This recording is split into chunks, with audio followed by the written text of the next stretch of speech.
নমস্কার বন্ধুরা, any daily ব্লগে আপনাদের স্বাগত। আজকে কোনো ব্লগ নয়, আজকে আপনাদের সঙ্গে অন্য একটা কিছু শেয়ার করব। কি শেয়ার করব এটা তো দেখতেই পাবেন। তো আজকের দিনটা আমার জন্য একটু স্পেশাল।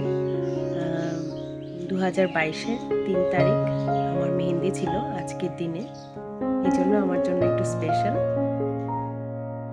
যেহেতু আজকে স্পেশাল দিন আমার জন্য, এই জন্য আজকে আমি আমার বিয়ের অ্যালবামটা আপনাদের সঙ্গে শেয়ার করছি। তো আমাদের বিয়ের অ্যালবাম দুটা, একটা আমার বাবার বাড়ির দিকে থাকে আর একটা এখানে থাকে। তো এখন যেটা আছে এটাই আপনাদের সঙ্গে শেয়ার করছি। তো এটার মধ্যে বেশিরভাগ ওদের বাড়ির সব নিয়ম কানুনের ফটো, ওদের বাড়িরই সবাই। তো আমার যদি কোনো সময় ওইটা ভিডিও করি তাহলে ওই ওই অ্যালবামটাও দেখাবো, যেটা আমাদের এখানে থাকে। এই ফটোগুলি আমাদের প্রি ওয়েডিং এর, তারপরে আশীর্বাদের, মানে এটার মধ্যে সব ফটোই আছে।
এই পিকগুলি আমাদের পোস্ট ওয়েডিংয়ের পিক। বিয়ের পরে 1 মাস হওয়ার পর 1 মাসের মধ্যেই আমরা এই ছবিগুলি তুলেছিলাম। তো এখানেই অ্যালবাম শেষ। তো আপনারা অবশ্যই কমেন্ট করে জানাবেন যে আমার বিয়ের অ্যালবামটা কেমন লাগলো। আর আমার অ্যানিভার্সারি তো 5 তারিখ, 5ই ফেব্রুয়ারি। তো অ্যানিভার্সারি ভিডিও তো অবশ্যই আসবে। ঠিক আছে বন্ধুরা, আজকের মতো তাহলে ব্লগটা এখানেই শেষ করছি। দেখা হবে পরে নেক্সট আরেকটি অ্যানিভার্সারি ভিডিওতে।